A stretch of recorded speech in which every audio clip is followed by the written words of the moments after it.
magaalada Bielefeld dhinaca waqooyiga galbeed ee dalka Jarmalka waxaanu kula kulannay ugaas Cabdiweli ugaas Ukun oo dhawaan loo caleema saaray ugaaska Soomaalida wadanka Jarmalka ugaas aad iyo aad baan ku salaamaya sidoo kale waa ka qaaday Cabdisalaan Harari aad baan ugu farxsanahay imaatinka iyo codka diga qaadaysid waxaan jeclahay ugaas intaynaan u guda gelin ugaasnimadaada lagu caleema saaray tii qoyskiina inaan waxoogaa ka hadalno aabaha ugaas buu ahaa iyo awoogaa Soomaa Cabdisalaan oo aabahay waa ugaas hadda waxaana liyaada ugaas Axmed ugaas Maxamed naynastiisuna waa ugaas Ukun haddana wuxuu ku nool yahay gobolka Wardheer ama wadanka ismaamulka Soomaalida wuxuuna ahaa ugaas beeleed aabihii oo ah ugaas Maxamed na wuxuu ahaa ugaas beeleed wuxuuna dhintay isaga oo ugaas ah 1987 bishii 11 buu magaalada Muqdisho ku dhintay oo lagu aasay kiiloomitir 13 halkaas uu ka qaatay aabahay oo ahaa markaas qofkii uu kala dardaarmay aabihii inuu hogaanka u qabto faamilka sidaasuna aabahay ku yahay saacadan hadda ah ugaaska faamilka aanu ka soo jeedno ugaas laakiin inta badan ma dhacdo in aabahay ugaasa oo ugaasnimadii ku shaqeynaya isla markaa adigana ugaasnimo lagu caleema saaro taadu say ku suurta gashay waa run Cabdisalaan Harari walaal aad iyo aad baad u mahadsantahay waa su'aal aad u fiican laakiin waxaan rabaa inaan si qeexan kuugu sheego taydu waxay ku suura gashay aabahay waa sheegay oo waa faamil hoose laakiin anigu dadka i caleema saartay waxay ahaayeen oo ugaaska u noqday dadka shanta Soomaaliyeed la yiraahdo oo ka soo jeeda oo degan Djibouti Hargeysa ama Somaliland kililka shanaad ama Jigjiga Soomaaliya ama Muqdisho meesha ay saldhiga u tahay ilaa iyo wada meesha la yiraahdo NFD Soomaalida inta degta ayaa aniga anoo gurigeyga iska jooga ii yeeray kadib wax qabad ay arkeen inaanu anagoo xubno kooban aanu halkan ka sameynay ayay igu yiraahdeen waanu midaysanahay waxaanu nahay shanta Soomaaliya maadaama shanta Soomaali aan nahayna odayguna waa u baahanahay guud ee waxaan rabnaa inaan oday guud ka dhigano saas ugaasku ku yimid markaad leedahay shantii Soomaaliyeed dadkii ka soo jeeday ayaan ugaas wahay waxaad u jeedaa Soomaha kuwa Jarmalka ku nool ugaas waa sax su'aashaasi kuwa Jarmalka ku noolna waanu ahay maadaama ay midaysan yihiin oo ay inta aan ku sheegay ay ka soo jeedaan dadka kala gedisan iyo gobolada iyo Soomaalida kala gedisan ay yihiin ku intaas aan hadda sheegay dadka ku nool aniga ayaa u ah ugaaska guud laanu dadka halkaan igu doortay intaba waa ka soo jeedeen sidaas awgeed intaan ku sheegay dadka ku nool oo dhan ugaas baan u ahay marka laga tago Soomaalida inteeda kale ugaas aabaha ma ka warhayaa in ugaas lagu caleema saaray markii arintan uu maqlay aabahay waa uu ila soo xiriiray wuuna iga wareystay arinta wuxuuna igu yiri aabe ma faamilkeennii oo ku nool dalka Jarmalka ama Yurub miyaa waxa ku doortay ugaaskan aan maqlay maxay tahay markaana aabana waan ka qanciyay oo waa u sheegay oo waxaan ku yiri maye anigu waxaan ahay aabe ugaas Soomaaliyeed shanta Soomaaliyeed baana meesha aniga igu dooratay wuu kaftamay aabahay oo wuxuu yiri oo ma iga sarreysaa aniga anna waa la kaftamo waxaan ku yiri aaba anaad hoos imaanaysaa ugaas markaa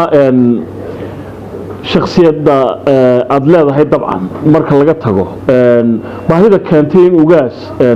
halkan lagu caleema saaro maxay tahay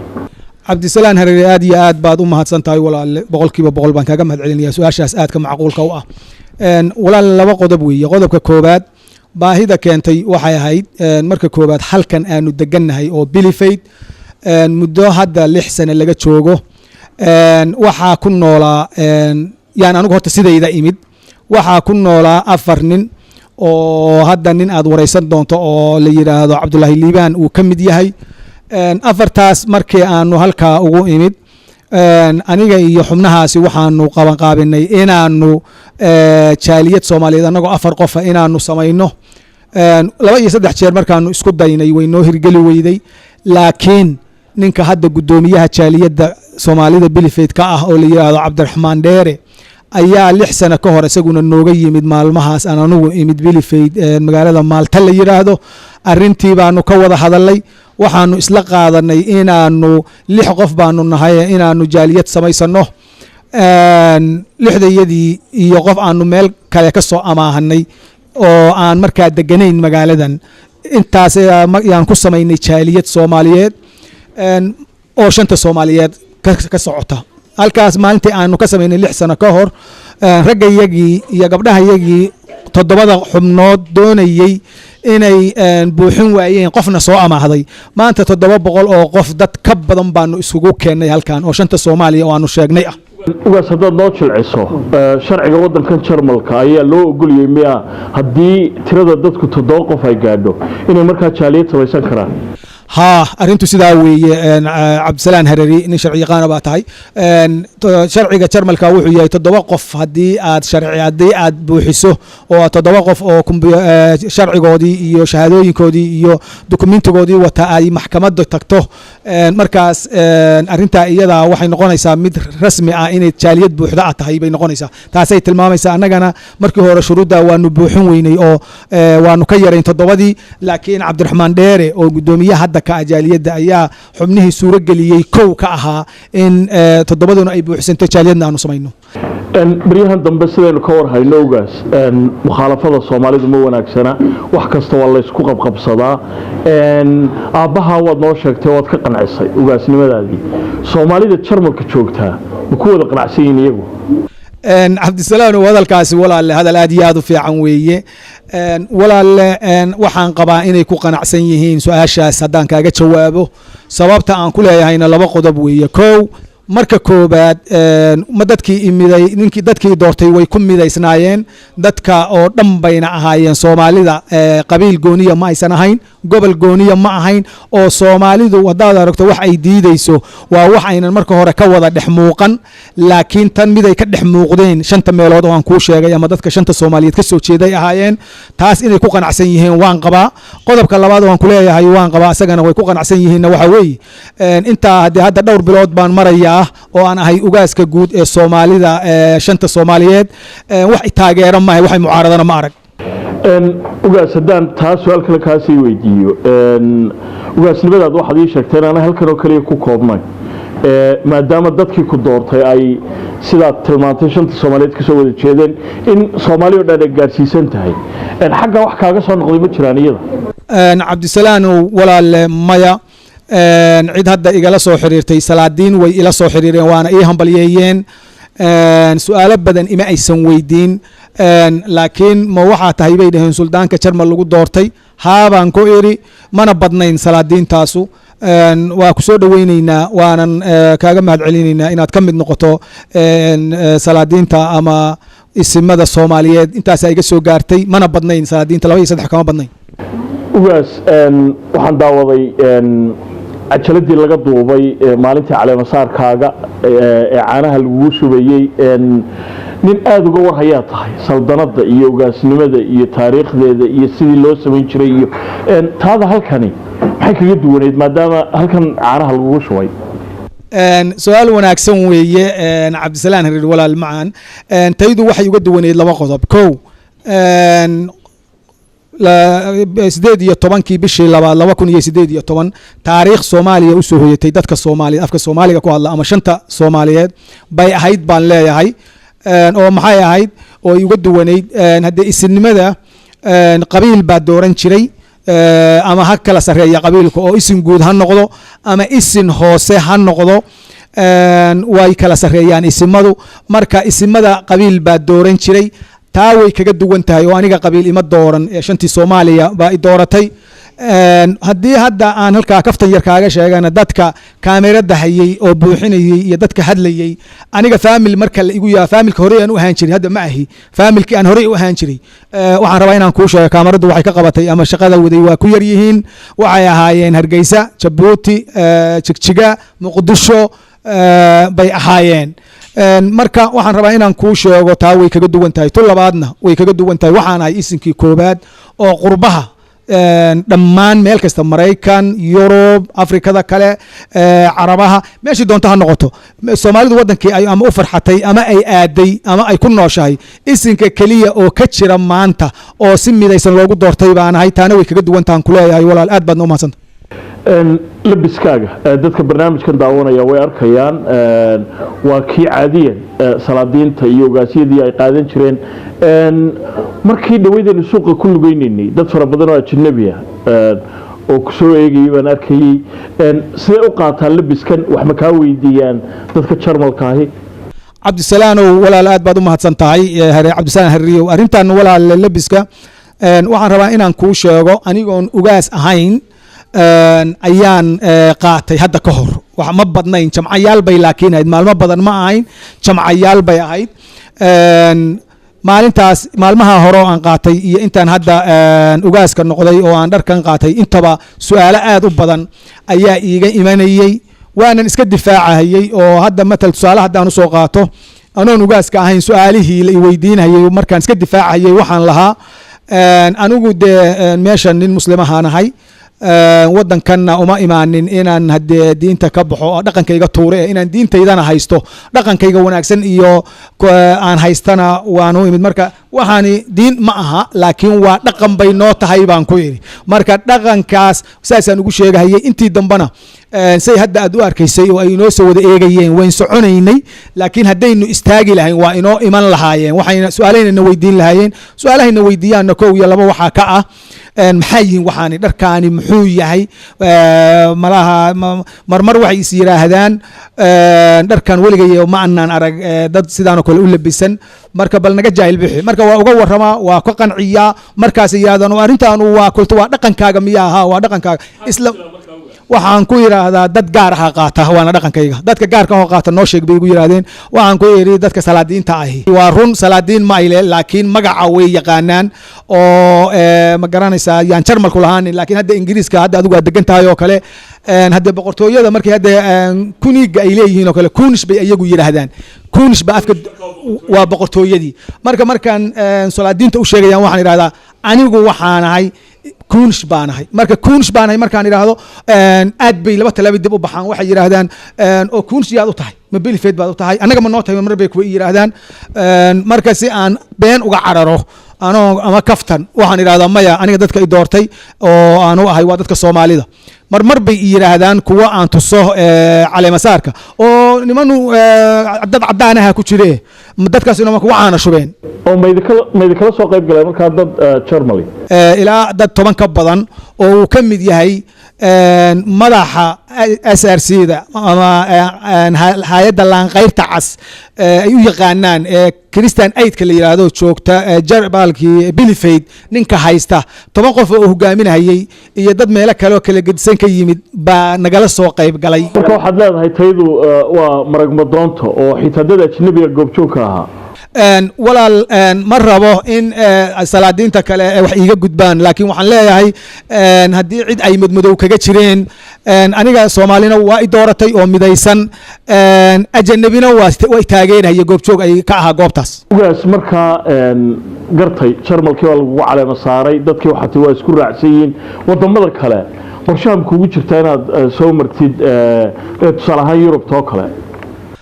cabdisalaan harri walaal waa su'aal aad iyo aad u fiican aad iyo aad baad u mahadsan tahay inaad su'aasha ay weydiisana waan ku qanacsanahay waanan kaaga mahad celinayaa haa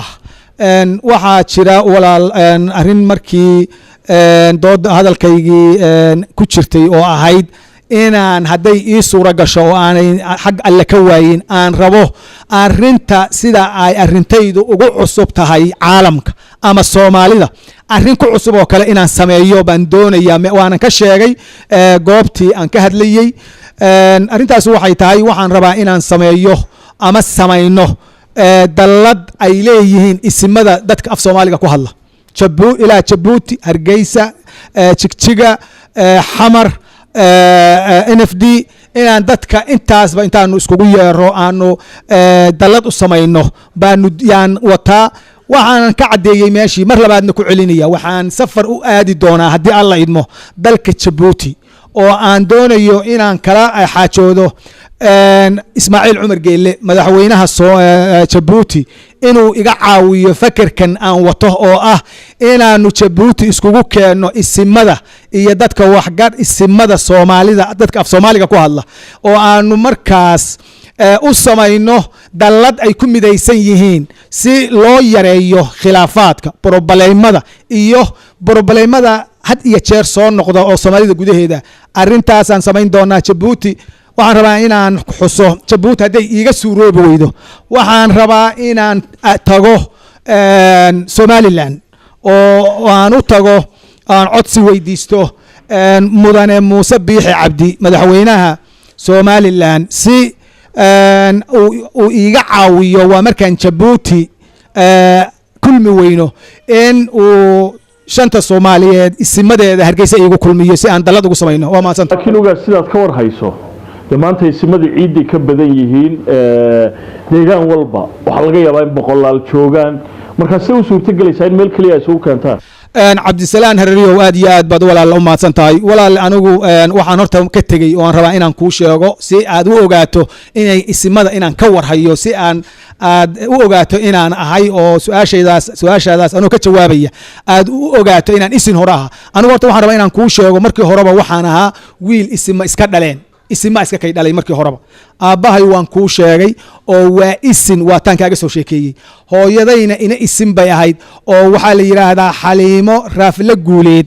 dadkii la garanayey oo suldaan duulana rafle wasiir bile rafle guuleed iyo rag la mid ah ayay la dhalatay halkaas waxaan ka sheegayaa inaan hayo statikiska salaadiinta markaan sidaa ku leeyahay waa run waa salaadiintu way badan yihiin laakiin walaal waxaa kaa maqan marka la rabo in dadka la ururiyo salaadiinta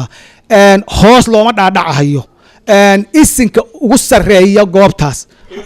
unbaa laga qaadanaya haddaan tusaale hadda ku siiyana walaal somalilan hal isin baa laga qaadanaya muqdisho hal isin baa laga qaadanaya puntland hal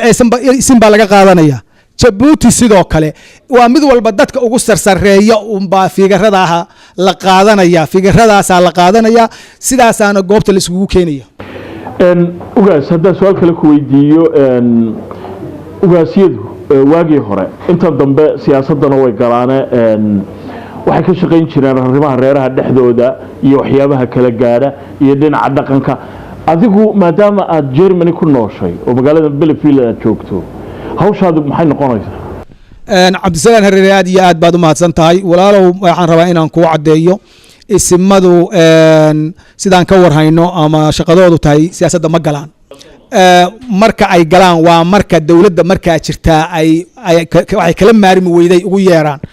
ma aha ayagu inay iska barajeexdaan oo intay isimadu tagaan ay arrin siyaasadeed ka hadlaan laakiin tusaale haddaan soo qaato adiga oo cabdisalaan harariya oo madaxweynihii halkaas ah Germany ah madaxweynihii Germany ah haddee markaad isimada u yeerto ood arrin markaa taagan aad tiraahdo ha laga hadlo oo isimadu ay xaliyaan arrin siyaasadeed ma noqonayso waxay noqonaysaa arrin cabdisalaan harari oo madaxweynaha u diray ayna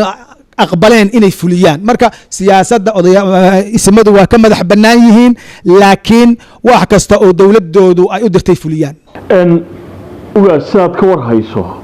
ama qiyaasaya inaad ka war hayso rag hore aad jiray oo iyagu suldaanka qurba joogta iyo isku sheegay inay yihiin kuwa iyaga arrimihiinu mayse soo gelayaan waa su-aal aad iyo aad horta u adag weeye markaan sidaa leeyahay markii horena hadalkayga way ku jirtay oo waxaan idhi aniga isinkii koobaad oo qurbo lagu caleema saaraan ahay laakiin haddii aan khaldamay oo isimo la caleema saaray oo aanan ogeyn ay jiraan hadalkaygii hore xataa raaligelin baan ka bixinayaa laakiin haddii aysan ahayn kuwa la caleema saaray anigu waxaan qabaa haddee salaadiintaasi waxay ka mid noqon doonaan oo keli ah dadka faraha badan oo sida xushmadda ah loogu xushmeeyo ugaas iyo magaranaysaa boqor iyo nabadoon iyo unbay ka mid noqon doonaan kuwa dhabta ma noqon doonaan ugaas cabdiweli ugaas ukun aad iyo aad baad u mahadsantahay aad baad u mahadsantahay